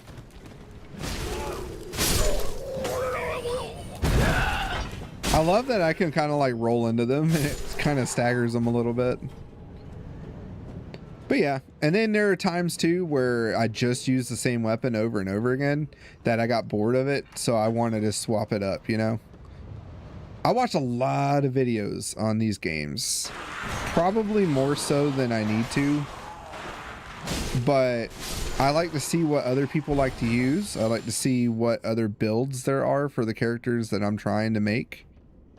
And I just find them interesting when I'm able to find something that I like, and then I can roll with it, or I zhuzh it up and change it and make it my own, depending on the style, right?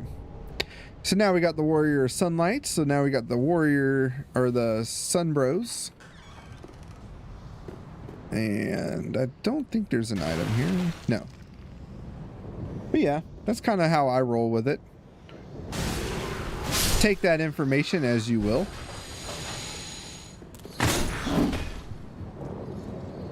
There's two little gremlins up there. Let's see if I can get them to come down.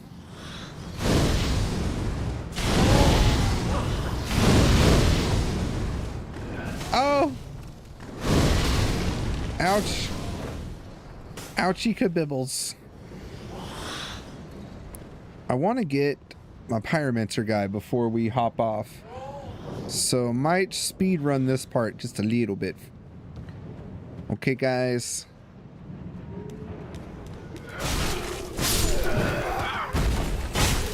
Careful, because she's sitting and gnawing at me. Yee.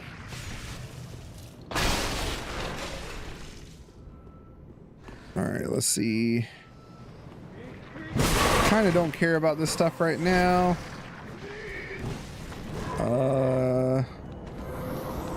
There's this we can grab. Titanite shard.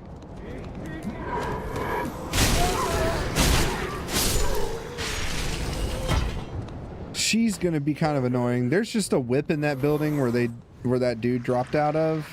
And then there's this guy. Come back. Ah, wasn't fast enough. Oh well.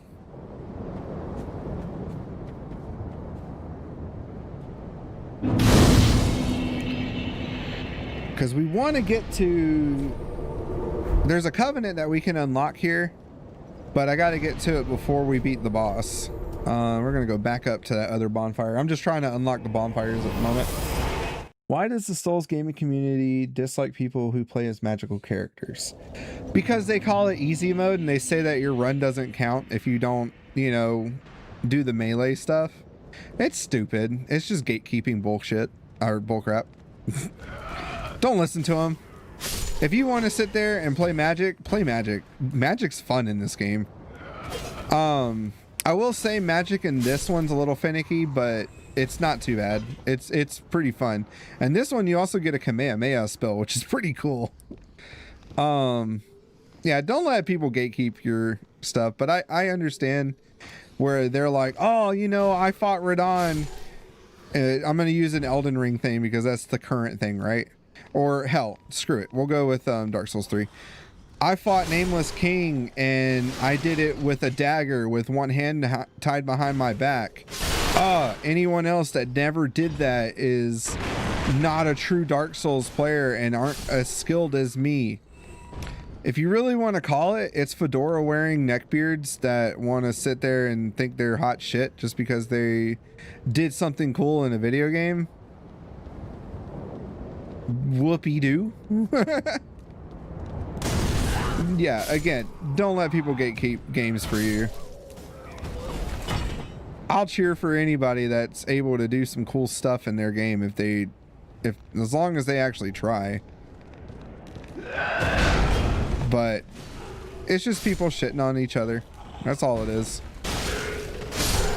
Honestly, if you really think about it, it's no different than people ragging on each other for Dungeons and Dragons or even an MMORPG and stuff. When you have one person that plays a mage versus someone that plays a warrior, thinks they're hot shit because they're a warrior, or thinks they're hot shit because they're a mage and they can do, you know, umbuku damage numbers because they can do certain things. I don't know.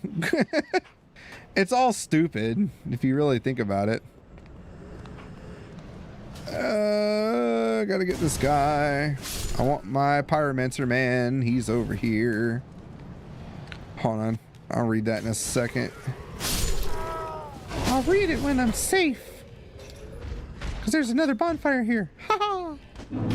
The intelligence level of people who say this is like that of a toaster or even lower. A toaster is smarter. Yeah. Hey, a toaster's got to know when to cook your bread the right way, right? Toast it.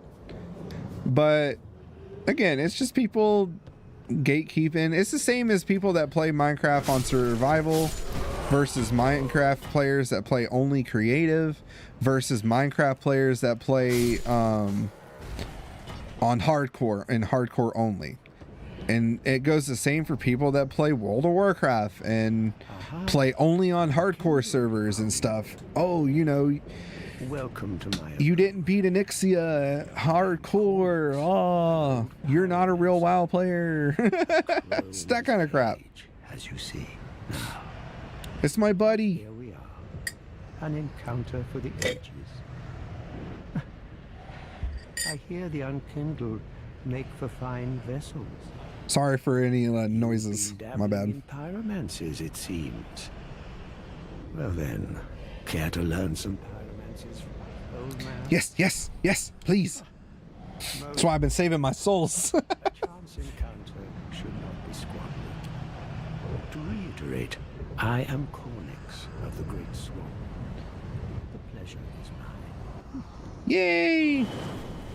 One of the things I wanted to do with this playthrough too was to unlock the Onyx Blade, because the Onyx Blade is apparently really good for pyromancy runs, but oh god. You're alive?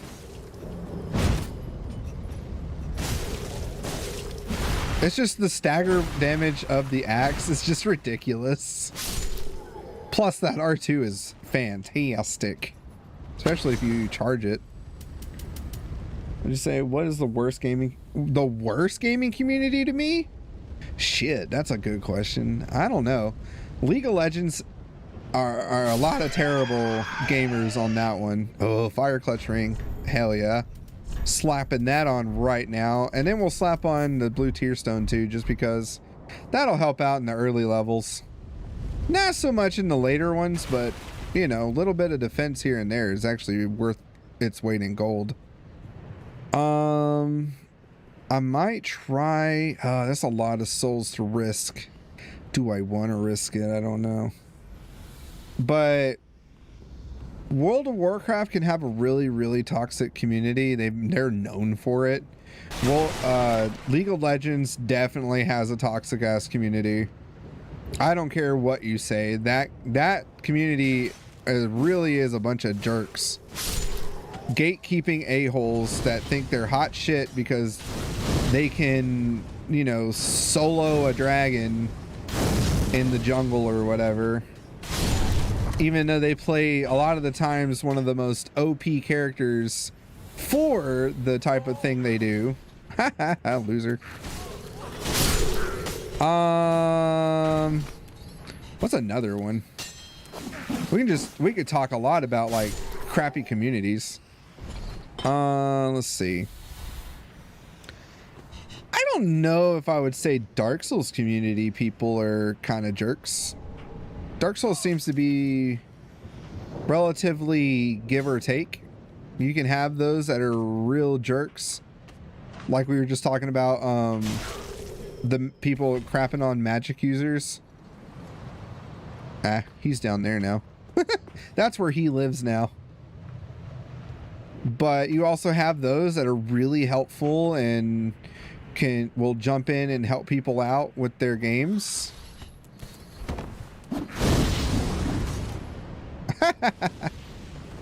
He didn't die though. Aw.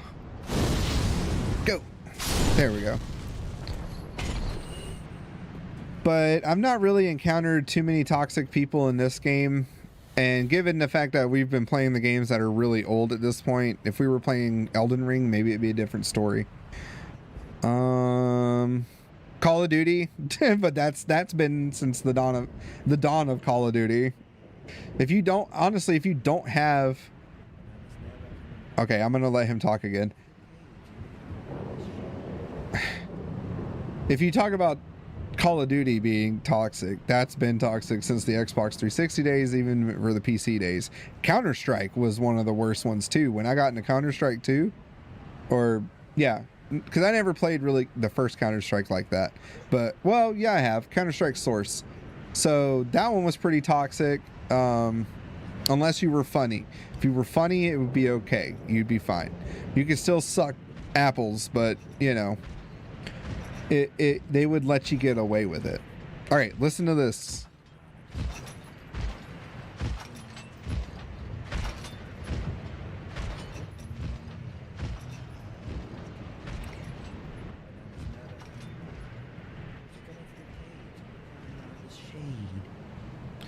So I forgot that this person was here on one of my runs and I killed him.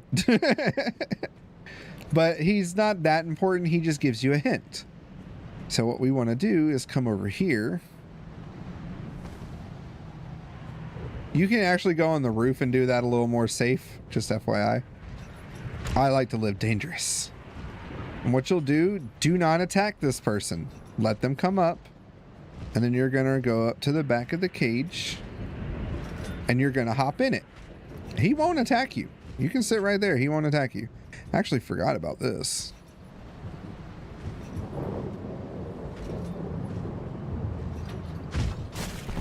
Oh, shit.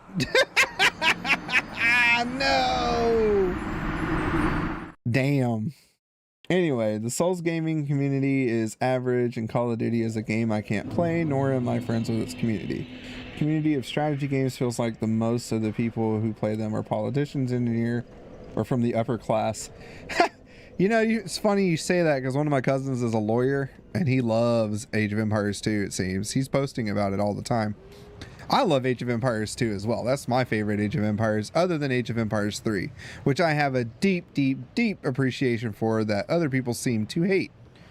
But, you know, I guess it's just one of those games. But I would say it like this, and not to sound rude, but, and I'm not trying to say otherwise towards like people that play shooting games that they're like dumb or something, but it doesn't take a high IQ to pull the trigger. Low IQ people do it all the time. Look at a lot of gangbanger stuff and things you see on the news and whatnot. You know, it's not like those are the best and brightest of America or any country. Give anybody a gun and they can do bad things, right? You give somebody a controller and you go, okay, this is how you aim, this is what you use to shoot, big boom, you're done. The skill comes in the fact of being able to like run around, juke, be able to like, you know, do like this and get a shot, you know, go real fast on your camera and still get that shot off. That's where the real skill comes into play, and that's just good hand-eye coordination. Let's see if I can do this and not die. It just made it difficult for me. Okay, bam. I just need to get over the ledge. Bam. Uh-oh. Oh, shit. Oh, that works. We're gonna go over this side. Oh, you dick.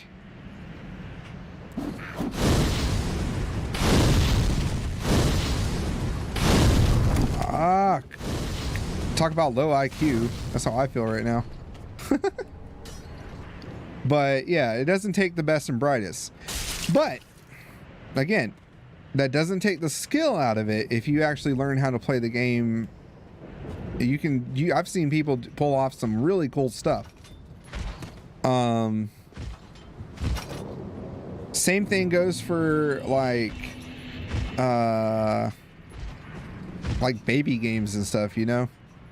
Then you have people that play like sports games. And I don't know about you, but if you've ever played a sports game, that's skill. That takes skill. That is not low IQ at all. A lot of sports games, especially people that play like football games or hell, even basketball games nowadays, people want to shit on like 2K and stuff, but it takes a lot of skill to sit there and move the controller in certain ways, know which buttons to do to do all kinds of dribbles and stuff as someone who's played them. And I'm bad at it. So my friend used to whoop my ass all the time. May he rest in peace. But we used to always hook up and play 2K back when the Michael Jordan one came out, 2K16, which I have a poster for over here. That was fun though for me and him to do that, but he whooped my ass every time. And I'm not saying he was stupid. He wasn't stupid. Ow! That hurt my ear a lot. I'm not an IT engineer. I went to school. I went to three semesters or 3.5 semesters for it. But I have worked with IT and stuff like that before. I'm going to go back to school for it, but I am nowhere at that level yet. I'm going to get there eventually though. But yeah. But even games like this, I mean, I can sit here and give you this, and you can sit here and that's attack, that's strong attack, okay? But then you have the dodge, right? Okay. Or you can sit here and you have a shield and that's block. That's parry. But you still got to time it right. That coordination, that's where it comes into play. So it takes skill. It's not just something anybody else can play. Which is why a lot of people shit on Dark Souls, but also people elevate it to such a high skill ceiling game. Because you can get past certain stuff and do bare minimum. I mean, I got rid of Vort like that. And that's only because I have actual knowledge, but you give somebody the first time playing, hell, my first time playing, I died to Vort so many times. But once you understand the game, you understand the concepts, you understand the strategy behind certain bosses. Even Nameless King can be a joke to you. Midir can be a joke to you. Kami in Dark Souls 1 is a bit of a joke to me now. He's hard still, kind of. But it's not so much hard that he's a difficult boss as much as he's hard in the fact that he hits like a truck, and if you screw up your dodge or something, you're going to feel it really hard. But as far as like difficulty goes, he's not that bad. When he does his like screech attack, go behind him. When he's going to do his turn around and blow fire at you or whatever, dodge. I think it's like dodge to his left as he's turning. You just got to time it right. It's not that bad. Anyway, this is how you get to the Mound Makers. Well, what's up? This pit is for Hollow. And that is Holy Knight Hodrick, who actually will invade you at that other bonfire that we went to that has the bridge and the closed gate. Yes, I'm going to join your cult. Yes, then we are just fine. It's important to know who you are. But we'll all be mad soon enough. And should you be undead? And he has a cool, like, Chris Zywinder or whatever. Beware the shackles of the gods are fragile. You might need this. Etch it on your heart if you feel your sanity slipping. And now we have the Mound Maker Covenant. To pile up your victims, for that will form your anchor. You'll see when you go mad. They'll be your family. Ha ha ha. You'll go mad. Take my advice. So use the bone. It is for Hollow. So technically we are a hollow. Oh, since I did die, let me show that. So we have a hollowing level now of 1 because we did die. It's going to take every 10 levels, like I said, of hollowing. So we need at least 50 levels or 50 hollowing to get, I think it's 50 hollowing because it is like every 10, but I sometimes I think it goes a little earlier to get our strength unlocked a little more. Now I am going to grind that out after we get off stream. I'm just going to go die a bunch of times and then grind it out for him. And then we also get the War God Wooden Shield. Ha ha ha. And here we can pray and offer shackles to up our covenant allegiance. Now in this game, I don't think you lose covenant allegiance for swapping covenants around, which is this little square right here is where we can put it at. I like to be the Warrior of Sunlight most of the time. And since we are a Pyromancer, let's be a Flame Bro, right? Or a Sun Bro. So we're going to use that. We're going to go back to the bonfire because now we get to go talk to our buddy Cornix, and unlock some goodies. So before we go and talk to her to possibly level up, we're probably going to end up just spending our souls on pyromancies. So this is what happens. You give him Loretta's bone and he's sad. She was already dead. And you get the curl up emoji, position, whatever. Since we died once, I think we can unlock our strength again. If not, I do got to get it to 10. Our champion, I would do anything for my master. Okay. I do got to get it to 10. So I'm going to have to grind that out. But I won't use the last one because I kind of want y'all to see what happens. I mean, given if you already know, then you know. But if not, I'd like to show you. I just don't think you guys want to watch me die a bunch of times just to level up the Hollowing. Because it takes a lot of deaths. I wish to express my gratitude for trusting me. Oh yeah, Covenants in this one are ridiculous. They're a huge grind. Majestic flame. I just don't think I don't think it reduces your Covenant level if you swap around Covenants in this one. In Dark Souls 1 and in Dark Souls 2, you lose a level of Covenant if you swap Covenants around. I think in Dark Souls 2 you do. I know in Dark Souls 1 you do for sure. But you lose a rank. Because I think the max ranks are like 3 for each Covenant. And you got to be at least rank 2 to save Solaire in the first one. Which I'm going to do in that one because I love Solaire. I'm always going to save my bro. At least the first playthrough. Alright, so we can reinforce our Pyromancy Flame, and we do have enough Titanite shards to do so, so we are going to up that, since that is one of our main ways of damage. We could also purchase Pyromancy outfit from him, but we already have that because we started with it.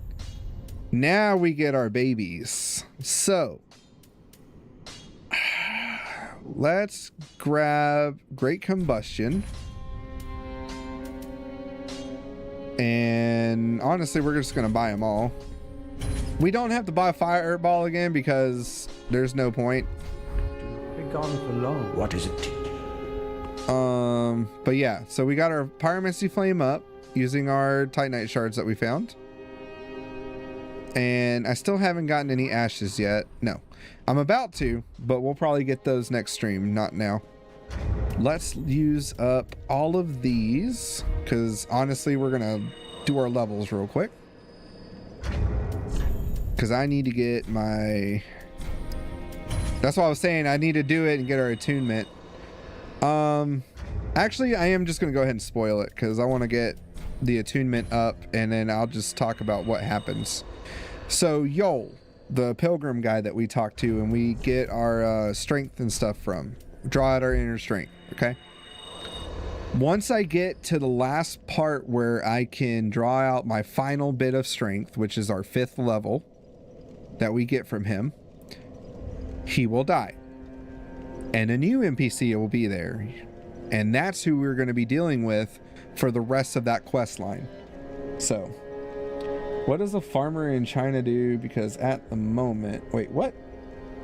Dracula definitely gathered all the alliances in the game. Haha. What? I'm confused. I mean, I don't know. A farmer in China farms? That would be my assumption. Alright, so... level up. I'm gonna get 1 in there, and then I'm gonna pump these up by 1. And then we're going to get our free levels of attunement. I'm going to get dexterity up to 10 just because I think it'll help out down the line for weapons, but I'm not sure. A lot of weapons use at least 10 dex, but we'll see what happens. So, right. And then I think, is Longfinger still there? No, he dipped. Next time Longfinger comes back, he's going to give us a quest to go and get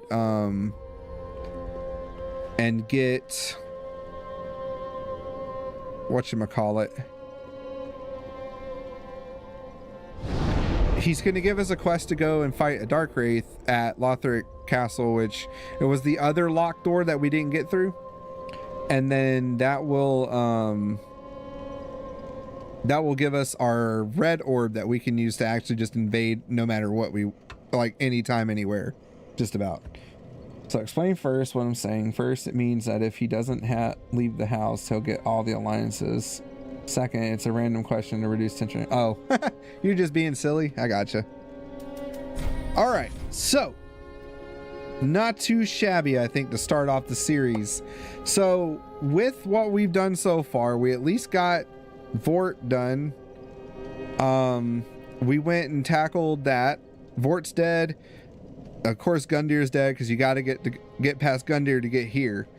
Thursday, we will continue in the Undead Burg and get all the items and stuff that are in there that I know about at least, and try to grab every little nook and cranny in there. That's why I said this might take a little while, but I want to try and get the full experience for anybody that wants to know stuff, ask questions. You know, I'll try to help out what I can and answer any questions if at all possible. That shade had the twin swords. Did you see? But yeah, not too bad. Tomorrow we'll be back with Dark Souls 1, and then Thursday we'll be back with Dark Souls 3 to continue our playthrough here. Next Tuesday, I will probably be doing a stream with my daughter. We'll see. She wanted to do Minecraft some more or something else, so we'll see how that goes and what happens. But yeah. Oh yeah, let me talk about that real quick too. And I gotta check on that other thing on Club. So I did change the logo of the channel. That is something I drew and put together in on my, what is it called? I forget what it's called. GIMP.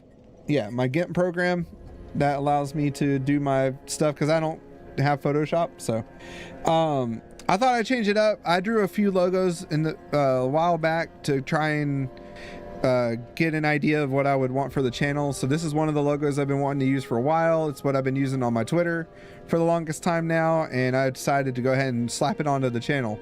So the channel has this logo now. It's still going to have the old school logo stuff with the banner and all that though, because that's kind of my shtick anyway. And like we see here with my Be Right Back screen, as I was saying, I forgot I don't have mic on there.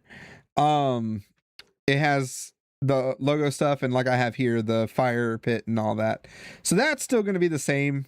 Eventually down the line, if you know we get big enough and you guys want it and we can try and do it, if I make any like merchandise or whatever, those are some of the logos I wanted to use for the shirts and stuff. Plus I always thought about getting me a shirt with it anyway, just because I think it looks cool.